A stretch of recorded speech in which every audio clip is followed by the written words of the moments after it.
Most people today would recognize this guy as George Washington, and some might know him as the man who led the colonial army through the Revolutionary War that gained America's independence from Britain.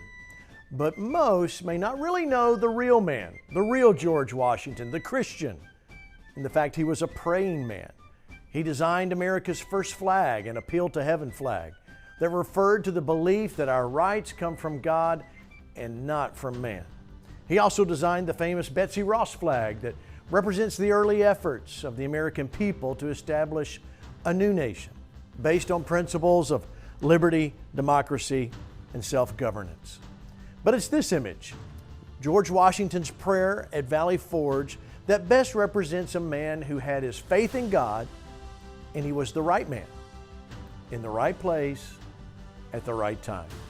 He truly was someone who stepped up to be the one in his generation, and deservedly so is called the Father of America. His very first act as America's first president was to establish a covenant with God. George Washington, on this episode of Revival Radio TV. Today, I want to tell you a Be the One story that'll take us on a journey from a farm in Virginia through the Revolutionary War, past locations of hard-won victories and discouraging defeats. And every step of the way, America and George Washington will move closer to a meeting with destiny.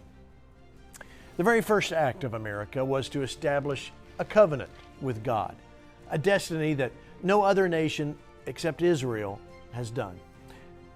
You know, referencing the founders today has become almost a punchline for those on the left who mock the men and mock what they stand for. But let's look into the lives of the founders and, more importantly, listen to their own words and what they accomplished.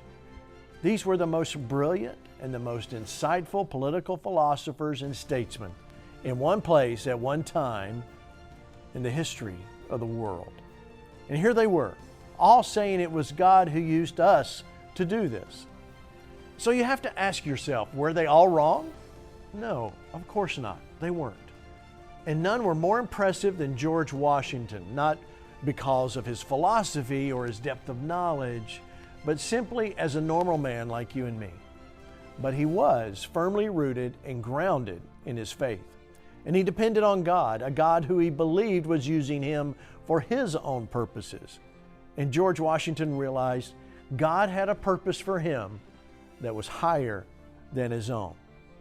Now, who better to tell you this story than another great American, Ronald Reagan, speaking from George Washington's home, Mount Vernon.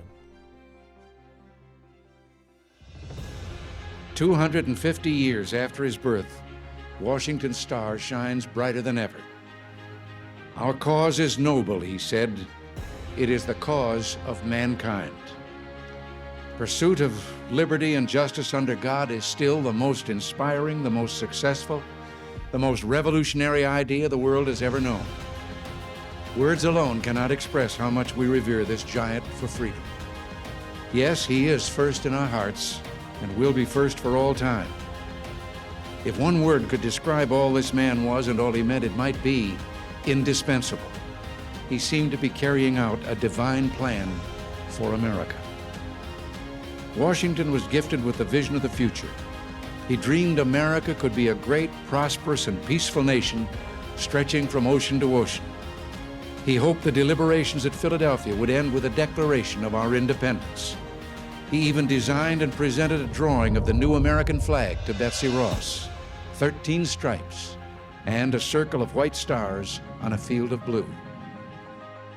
Never a passive leader, never an armchair general, he was always in front of his troops and his nation. When the war was going badly, his courage and leadership turned the tide of history our way. On our first Christmas as a nation, in 1776, he led his band of ragged citizen soldiers across the Delaware River through driving snow to a victory that saved the cause of American independence. Their route of march, it is said, was stained by bloody footprints, but their spirit did not fail. Their will could not be crushed. Washington kept them going. After the Revolution, he wanted to return here to Mount Vernon, to be with his family, to farm, to hunt, But he loved his country, and his country needed him. The 13 former colonies were impoverished. They were bickering. They needed a constitution so that they could become a union of sovereign states joined to a central government.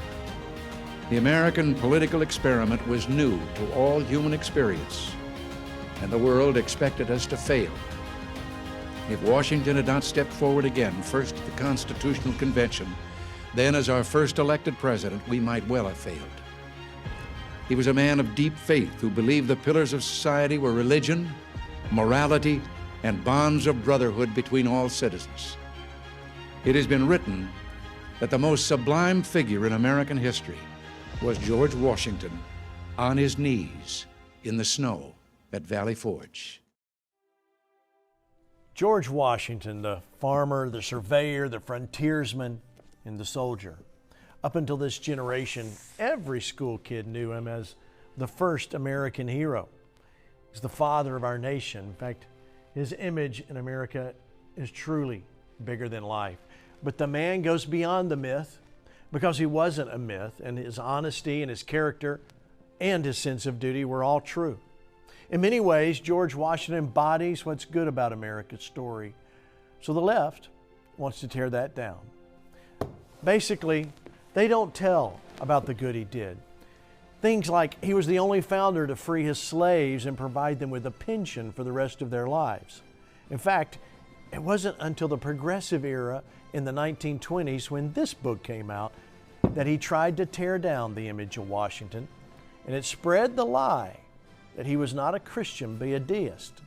If you've ever heard the left's narrative that is now taught as history about George Washington, this is the actual book that began the lies about Washington. They were quoted by historians, and this book has no footnotes and no sources. William E. Woodward, the author who introduced the word debunk into the English language and who created a new technique of biographical writing that is actually fiction or outright propaganda. Now, these books are the real story in his own words from original sources and footnotes, like The Real George Washington the Christian, The First Inauguration.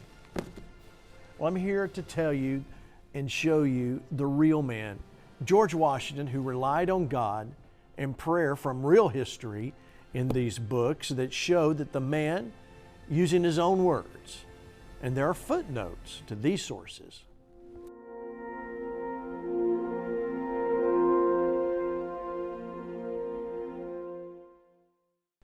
You see this little book? This is the Rules of Civility and Decent Behavior, written in his own handwriting. Listen to this, when he was 14 years old. He hand-copied 110 rules or maxims he thought were important to master, to have good character and function as a man in a polite society. This is rule number 58. It says here, let your conversation be without malice or envy, for it's a sign of a tractable and commendable nature, and in all cases of passion admit reason to govern. 14 years old. They'd actually be great for young people today, don't you think? They represent more than just manners. They are small sacrifices that we should all be willing to make for the good of all and the sake of living together. These rules proclaim our respect for others and in turn give us the gift of self-respect and heightened self-esteem.